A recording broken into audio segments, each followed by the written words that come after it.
Good afternoon, Tech Buddies. Today we received a service request from a customer.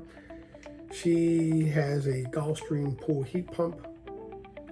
Usually turns on about 8 o'clock in the morning, and typically about noon she's ready to go swimming. So she went out about noon and no go. The water was still cold. She called her husband, who went to investigate to see what was going on. Sure enough, water was cold. So they gave us a call. So just a good insight as a technician. Before you start grabbing your tools and everything, you should always use your 5 senses. Our technician used his sense of hearing, walked up to the unit, and sure enough, you hear the chirping sound from the fan motor.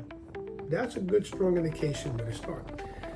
The unit ran for about a good 5 or 6 minutes, and then he seen the fan motor spinning slower and slower, and that was a clue.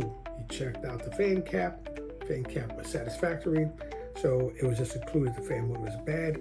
A visual inspection of the fan motor shows a no-go. So he swapped out the fan motor,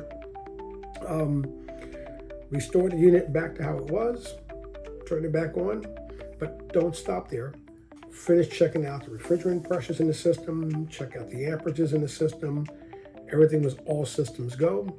So this one basically has a happy ending. The customer invited her neighborhood friends over again to finish where they left off, and that's how the story ends.